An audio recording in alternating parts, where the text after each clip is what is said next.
ஹே மின்னலே ஹே மின்னலே என் கண்ணிலே நெஞ்சிலே சொல்லடா கண்ணலே. டேய் அவரம் போ, நீ எங்கிருந்துடா வந்த? அன்னைக்கே உன்னால தாண்டா எனக்கு அவன் மேல லவ் வந்துச்சு. அப்புறம் அன்னைக்கு அவ என் கூட பேசாம இருந்தப்ப கூட நீ தாண்டா அவளை என் பக்கத்துல வர வச்ச. எல்லாத்துக்கும் மேல நீ மட்டும் இல்லைன்னா நீ தவ என்னை வெளியே படுக்க வச்சிருப்பாடா. மச்சான் சொன்ன மாதிரி அவளை கிஸ் அடிக்க முடியலனாலும் அட்லீஸ்ட் ஒரே ரூம்ல படுக்கிறதுக்காவது அவ சம்மதிச்சாலே அதுக்கு காரணம் நீ தாண்டா. உன்னை என் வாழ்க்கையில நான் மறக்கவே மாட்டேன்டா.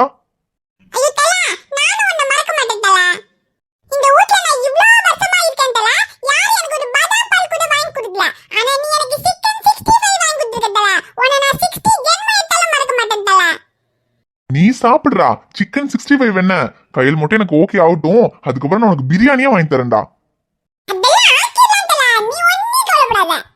என் கூட ஒரே வீட்டுல ஒன்னாவே இருக்க மாட்டேன்னு சொன்னவ இன்னைக்கு ஒரே ரூம்ல ஒன்னா இருக்கிறதுக்கு சம்மதிச்சிருக்கா. எனக்கு இப்போதைக்கு இது போதும்டா. அதுக்கப்புறம் எப்படியாவது கொஞ்சம் கொஞ்சமா அவன் மனசை மாத்தி அவளை என் பக்கம் கொண்டு வந்துருவேன். கையல், நான் உன்கிட்ட வேற எதுவுமே எதிர்பார்க்கல கையல். நீ என்ன புரிஞ்சுக்கிட்டு என்ன உன் புருஷனா ஏத்துக்கிட்டா மட்டும் போதும். ஏன்னா நீ என்கிட்ட சரியா பேசாம என்ன வேண்டான்னு என்கிட்ட இருந்து ஒதுங்கி இருக்கும் போதெல்லாம் உனக்கு பிடிக்காத வாழ்க்கைய நானே உன்னை கட்டாயப்படுத்தி வாழ வைக்கிறணும்னு என் மனசுக்குள்ள உறுத்திக்கிட்டே இருக்கு கையல். நமக்குள்ள வேற எதுவுமே நடக்கலனாலும் நீ என்ன புருஷனா ஏத்துக்கிட்டா மட்டும் எனக்கு போதும் கையல். என்ன புரிஞ்சுக்கிட்டு உனக்கு என் மேல வர்ற அந்த காதல் அது மட்டும்தான் எனக்கு வேணும் கையல்.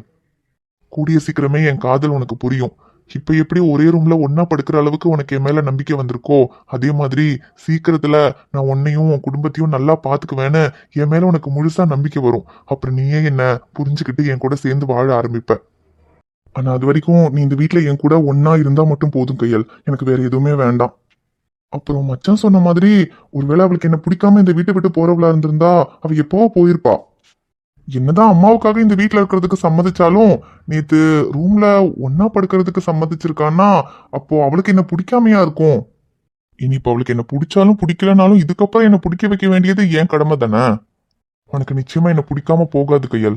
ஏன்னா என் லைஃப்ல இன்னைக்கு வரைக்கும் என் மேல பாசம் காமிக்கிறதுக்கும் நான் பாசம் காமிக்கிறதுக்கும் என் மச்சானை தவிர வேற யாருமே இருந்ததில்ல. எனக்கு அம்மா அப்பா அண்ணன் தம்பி சொந்தம் ஃப்ரெண்டு எல்லாமே என் மச்சான் தான். அவனுக்கு அப்புறம் என் வாழ்க்கையில எனக்குன்னு வந்தவ நீதான் கையல். உன்னை நான் என்னைக்குமே மிஸ் பண்ணிடக்கூடாதுன்னு நினைக்கிறேன். எனக்கு உன்னை பார்த்ததுல இருந்தே உன்னை ரொம்ப பிடிக்கும் கையல். அதுலயும் இப்ப நமக்கு கல்யாணமாகி நீ என் கூட இருக்கும்போது எனக்கு உன்னை இப்படியெல்லாம் லவ் பண்ணணும், உன்னை இப்படியெல்லாம் பாத்துக்கணும்னு நிறைய ஆசை இருக்கு கையல். எனக்கு சின்ன வயசுல இருந்தே அம்மா பாசம் கிடைச்சதில்ல கையல். அம்மா சாப்பாடு ஊட்டி விட்டு நான் சாப்பிட்டதில்ல, அம்மா மடியில படுத்து தூங்குனதில்ல. அம்மா கிட்ட இருந்து எனக்கு கிடைக்காத இந்த பாசம் எல்லாம் எனக்கு வரப்போற பொண்டாட்டி கிட்ட இருந்து கிடைக்கும்னு ரொம்ப ஆசையா இருந்தேன். ஆனா நம்ம கல்யாணமே இப்படி ஒரு பிரச்சனையில ஆரம்பிக்கும்னு நான் நினைக்கவே இல்லை கையல். பிரச்சனையில ஆரம்பிச்சிருந்தாலும் கூடிய சீக்கிரமே நான் புரிஞ்சுக்கிட்டு நான் ஆசைப்படுற இதெல்லாம் எனக்கு கொடுப்பியா கையல்? நீ கொடுப்பேன்னு எனக்கு நம்பிக்கை இருக்கு கையல். நீ எப்ப வேணும்னாலும் கொடு. ஆனா எனக்கு வரப்போற பொண்டாட்டிய எப்படியெல்லாம் லவ் பண்ணணும்னு எனக்கு நிறைய ஆசை இருக்கு. அதையெல்லாம் நான் இப்பத்துல இருந்தே உனக்கு கொடுப்பேன். நேத்து வரைக்கும் எங்க நான் என் லெவெல்லாம் உன்கிட்ட காமிச்சா எங்க என் மேல கோவப்பட்டு நீ வீட்டை விட்டு போயிருவியோன்னு பயமா இருந்துச்சு. ஆனா எப்போ ஒரே ரூம்ல தங்குறதுக்கு சம்மதம்னு சொன்னியோ அப்பவே எனக்கு தைரியம் வந்துருச்சு கையல். நான் என் லவ்வை நீ உன்கிட்ட காமிச்சாலும் அப்பப்போ கொஞ்சம் கொஞ்சம் அட்வான்டேஜ் எடுத்துக்கிட்டாலும் உனக்கு என் மேல கோவம் வரும். இருந்தாலும் நீ வீட்டை விட்டெல்லாம் போக மாட்டேன்னு எனக்கு நம்பிக்கை இருக்கு. அப்புறம் எங்க நீ வீட்டை விட்டு போயிருவியோன்னு பயந்து பயந்து என் லவ்வை உன்கிட்ட காமிக்காமையே விட்டாலும் உனக்கு என் லவ் புரியாமையே போயிரும்ல கையல். அதுக்காகவாவது அப்பப்போ என் லவ்வை உன்கிட்ட காமிச்சுதானே ஆகணும். காமிக்கிறேன்.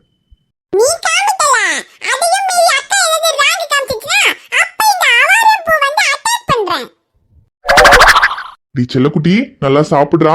நேத்து எப்படி ஒரே ரூம்ல தங்குறதுக்கு ஓகே பண்ணியோ அதே மாதிரி இன்னைக்கும் ஏதாவது பார்த்து பண்ணி விடு.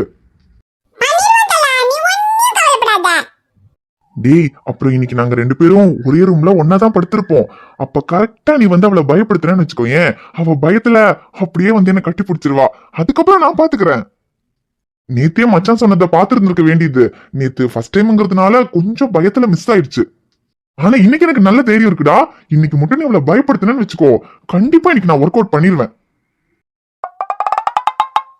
டே அவரம் பூ, அப்படி மட்டும் இன்னைக்கு நீ அவளை பயப்படுத்தி இன்னைக்கு நைட்டு நான் நினைச்சது நடந்துச்சுன்னு வச்சுக்க, கன்ஃபார்மா நாளைக்கு நான் உனக்கு பிரியாணி வாங்கி தரேன்டா. பிரியாணி மட்டும் இல்ல, இன்னும் உனக்கு என்ன வேணாலும் வாங்கி தரேன்டா. ஆனா நீ எங்கேயும் போயிடாத, இங்க ஏன் கூடயே தான் இருக்கணும். அப்பதான் நான் நினைச்சதெல்லாம் நடக்கும். நீ மட்டும் இங்கே இருந்தேன்னு வச்சுக்க, உன்னால நான் நினைச்சதும் நடக்கும். அதே மாதிரி உனக்கு தேவையான பிரியாணி, சிக்கன் எல்லாமே உனக்கு கிடைக்கும். என்ன டீலிங் நல்லா இருக்குல்ல? ரொம்ப நல்லா இருக்கு. கையல், வாய் மூடுங்க, எதுவும் பேசாதீங்க. இல்ல கையல், அது உங்களுக்கு எதுவும் பேசாதீங்கன்னு சொன்னேன். நேத்து என்னமோ தாலி கட்டின பொண்டாட்டியாவே இருந்தாலும் சம்மதம் இல்லாம நான் எதுவும் பண்ண மாட்டேன் அப்படி இப்படின்னு பெரிய யோகிய மாதிரி பேசுனீங்க. ஆமாங்க, இப்போ நான் எதுவும் பண்ணலையே. எதுவும் பண்ணலையா? அப்ப இப்ப நீங்க பண்ணிட்டு இருக்கிறதுக்கு பேர் என்ன? என்னங்க நான் என்ன பண்ண? பூனைக்கு சோறு வச்சது ஒரு தப்பா? அது பாவம் வாயிலா ஜீவன், அது சாப்பாட்டுக்கு என்ன பண்ணும்? அதான் எல்லாரும் சாதாரணமா பூனைக்கு சோறு வைப்பாங்க, அந்த மாதிரி நானும் வச்சேன். இதுல என்னங்க தப்பு இருக்கு? ஆமாங்க, எல்லாரும் சாதாரணமா பூனைக்கு சோறு தான் வைப்பாங்க. ஆனா உங்கள மாதிரி யாரும் சிக்கன் 65 எல்லாம் வாங்கி வைக்க மாட்டாங்க.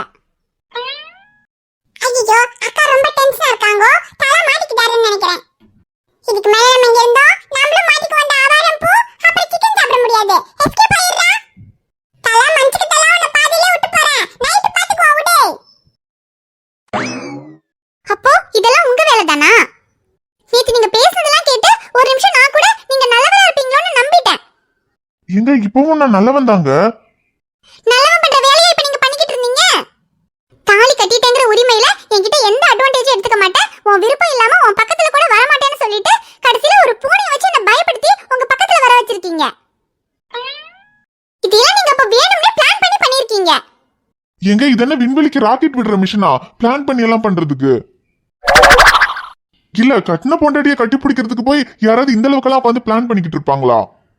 அப்புறம் எதுக்கு அந்த பூனைக்கு சிக்கன் 65 வாங்கி போட்டுருக்கீங்க? பூனைக்கு பசிக்கும், அதனால அதுக்கு சோறு போட்டேன்னு மட்டும் தயவு செஞ்சு போய் சொல்லாதீங்க. நீங்க பேசிக்கிட்டு இருந்ததை நான் கேட்டேன். எங்க சரி ஒத்துக்கிறேன், அந்த பூனை உங்களை பயப்படுத்தினால தான் நீங்க வந்து என்ன கட்டி பிடிச்சிங்க. அதனாலதான் அந்த பூனைக்கு நான் சிக்கன் எல்லாம் வாங்கி போட்டேன். மத்தபடி வேணும்னே நல்லா பிளான் பண்ணி எல்லாம் எதுவும் பண்ணல. சரி, அந்த பூனை என்ன பயப்படுத்தி நான் உங்களை வந்து கட்டி பிடிச்சதுக்கு அந்த பூனைக்கு சிக்கன் எல்லாம் வாங்கி போடுறீங்கன்னா அப்ப என்ன அர்த்தம்? உங்க மனசுல தப்பான எண்ணம் இருக்குன்னு தானே அர்த்தம்? எதுங்க தப்பான எண்ணம்? அந்த பூனையால தான் என் மனசுக்கு பிடிச்சவ என்ன வந்து கட்டி பிடிச்சா. அதுக்கு நான் சந்தோஷப்பட்டு அதுக்கு சிக்கன் வாங்கி கொடுத்தேன். அதுல என்னங்க தப்பு இருக்கு?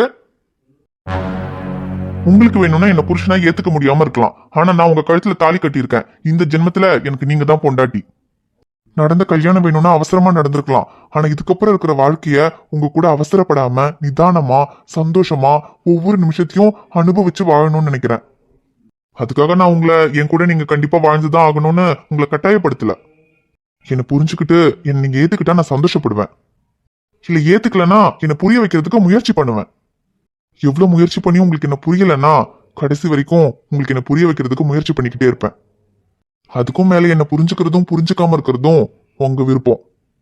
நான் உங்களை எந்த விதத்திலையும் எதுக்காகவும் கட்டாயப்படுத்த மாட்டேன். ஆனா அதுக்காக தானா ஏதாவது நடந்தா அதை நான் தடுக்கவும் மாட்டேன். ஏன்னா எனக்கு உங்களை ரொம்ப பிடிக்கும். இங்க பாருங்க, தேவையில்லாததெல்லாம் பேசாதீங்க. ஏங்க என் வாய் நான் பேசுறேன், உங்களுக்கு கேட்க விருப்பம் இல்லைன்னு நீங்க கேட்காதீங்க. இப்பவும் சொல்றேன், என் வாய் நான் என்ன வேணாலும் பேசுவேன். உங்களுக்கு கேட்க விருப்பம் இல்லைன்னா நீங்க இங்க இருந்து போலாம். அப்புறம் கையல், இந்த தாவணியில நீங்க ரொம்ப அழகா இருக்கீங்க. அப்புறம் இந்த 2 கையிலையும் கை நிறைய கண்ணாடி வளையல் போட்டிருக்கீங்களே, அது இன்னும் சூப்பருங்க. ஹலோ ஹலோ, போதும் நிறுத்துங்க. எதுக்கு இப்படி எல்லாம் சொல்லிட்டு இருக்கீங்க? இப்படி எல்லாம் பேசாதீங்க, எனக்கு கொஞ்சம் கூட பிடிக்கல. நான் தான் சொன்னேனேங்க, என் வாய் நான் என்ன வேணாலும் பேசுவேன். உங்களுக்கு கேட்க பிடிக்கலன்னா நீங்க போங்க. உங்க வாய்னா நீங்க என்ன வேணாலும் பேசுவீங்களா? பேசுவேங்க, ஏன்னா என்ன பொறுத்த வரைக்கும் நீங்க என் பொண்டாட்டி தான். என் பொண்டாட்டி கிட்ட நான் என்ன வேணாலும் பேசுவேன்.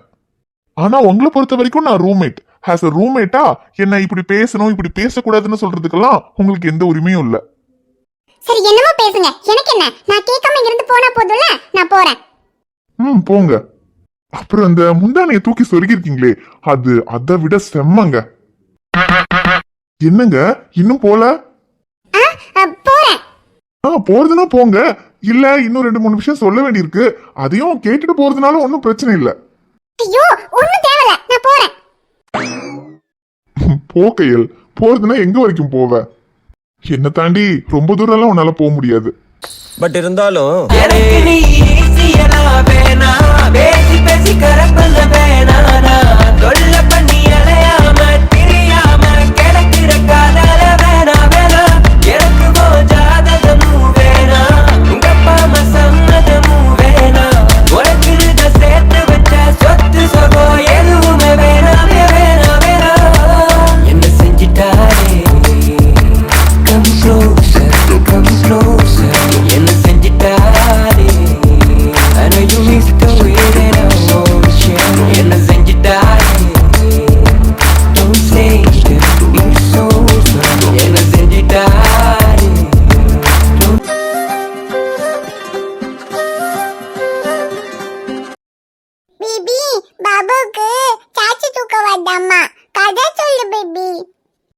அட போ அபி, நீ வேற.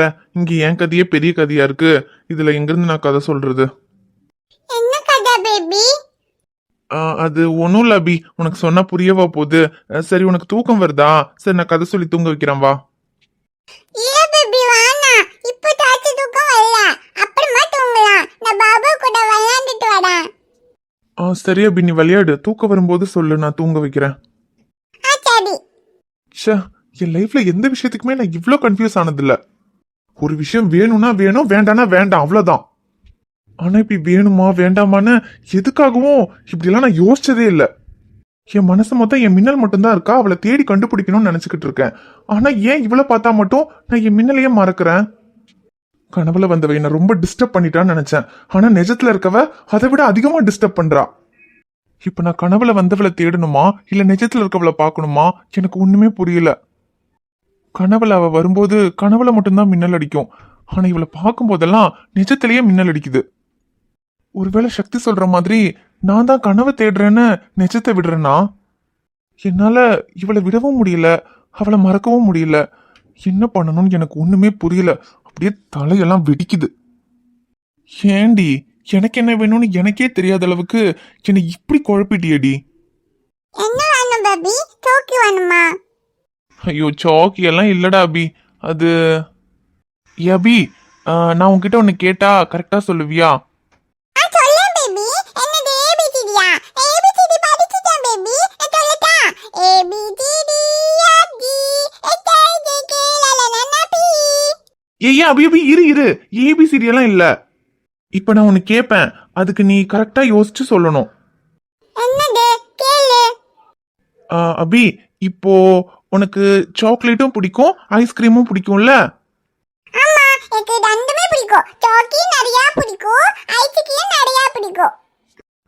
இப்போ உனக்கு ரெண்டுமே பிடிக்கும்ல, இதுல எது வேணும்னு கேட்டா உனக்கு ரொம்ப குழப்பமா இருக்கும்ல? ஆமா, எது வேணும் கேட்டா நான் ரெண்டுமே வேணும் சொல்லிடுவேன். ஆனா அப்படி சொல்லக்கூடாது அபி. இப்போ சாக்லேட் இருக்கு, ஐஸ்கிரீம் இருக்கு. இது ரெண்டுல ஏதாவது ஒண்ணுதான் உனக்கு கிடைக்கும். அப்போ நீ எது வேணும்னு எப்படி முடிவு பண்ணுவ? இல்ல, எனக்கு ரெண்டுமே வேணும். சாக்கி வேணும், ஐஸ்கிரீம் வேணும். ஐயோ அபி, ரெண்டுமே கிடைக்காது அபி. ஏதாவது ஒண்ணுதான் கிடைக்கும். ஐயா பேபி, ரெண்டு வாங்கிட்டா. ஐயோ அபி, சரி, நான் ரெண்டுமே நாளைக்கு வாங்கி தரேன். ஆனா இப்ப நான் கேக்குறதுக்கு நீ ஒழுங்கா பதில் சொல்லு. என்ன சொல்லணும்? ஷோபி, இங்க பாரு. இப்போ உன் முன்னால சாக்லேட்டும் இருக்கு, ஐஸ்கிரீமும் இருக்கு. அது ரெண்டுமே உனக்கு ரொம்ப பிடிக்கும். இப்போ அது ரெண்டுல ஏதாவது ஒண்ணுதான் நீ சாப்பிடணும்னு சொன்னா நீ எதை சாப்பிடுவ? அப்பனா நம்ம இங்கி பிங்கி பாங்கி பாட்டு பார்க்கலாமா? இங்கி பிங்கி பாங்கி பாடடடாங்கி. ஐயோ அபி, இங்கி பிங்கி பாங்கி எல்லாம் போட்டு பார்க்க கூடாது. நான் கேக்குறது உனக்கு புரியலையா? என்ன பேபி சொல்லுடா, ஒண்ணுமே புரியல. அட போ அபி, நான் என்ன கேக்குறேன், நீ என்ன சொல்ற? ரெண்டுமே ரொம்ப பிடிக்கும். அது ரெண்டுல எது வேணும்னு எப்படி முடிவு பண்ணணும்னு எனக்கே தெரியல. அப்புறம் குழந்தை உனக்கு எப்படி தெரியும்?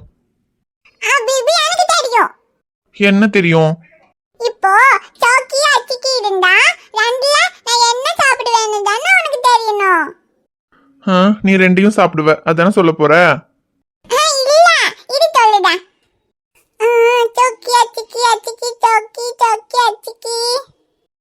பேபி, நானே அச்சிக்கி தான் சாப்பிடுவேன். ஏன் அபி, ஏன் ஐஸ்கிரீம் தான் சாப்பிடுவேன்னு சொல்ற? உனக்கு சாக்கியும் பிடிக்கும் தானே? ஆமா, எனக்கு ரெண்டுமே பிடிக்கும். ஆனா நீ ஒண்ணு தானே சாப்பிடணும் சொன்ன.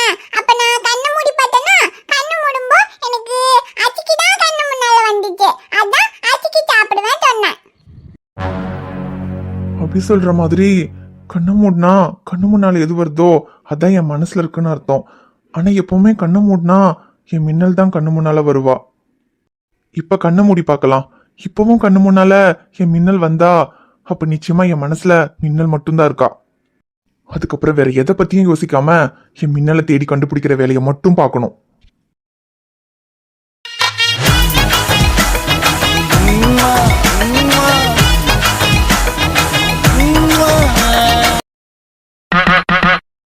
என்ன, எப்பவுமே கண்ணு மூடினா கனவுல மின்னல் வருவா.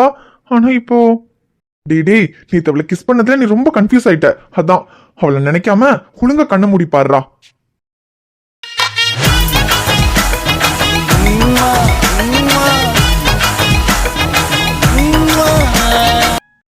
கண்ணு முன்னா எப்பவுமே மின்னல் தான் வருவா. ஆனா இப்பெல்லாம் கண்ணு முன்னா அவளை கிஸ் பண்ணதுதான் கண்ணு முன்னாடி வருது. ஒருவேளை இந்த மென்டல் என் மின்னலை ஓவர்டேக் பண்ணிட்டாளா? ச்சே, ஏன்டா இப்படி ஆயிட்ட? அவளை கிஸ் பண்ணதுக்கு அப்புறம் என் மனசு என் கண்ட்ரோல்லையே இல்லை. நான் வேணும்னு நினைக்கிற என் மின்னலை கூட மறக்க வச்சு நான் வேண்டான்னு நினைக்கிறவ ஏன் என்னை இவ்ளோ டிஸ்டர்ப் பண்றா?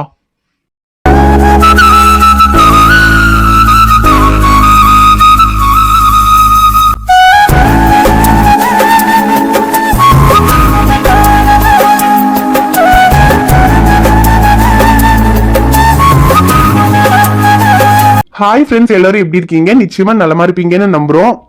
இந்த வீடியோ உங்களுக்கு பிடிச்சிருந்தா மறக்காம வீடியோவுக்கு லைக் பண்ணுங்க, கமெண்ட் பண்ணுங்க, ஷேர் பண்ணுங்க. சேனலை சப்ஸ்கிரைப் பண்ணாம பாத்துக்கிட்டு இருந்தீங்கன்னா மறக்காம சப்ஸ்கிரைப் பண்ணுங்க.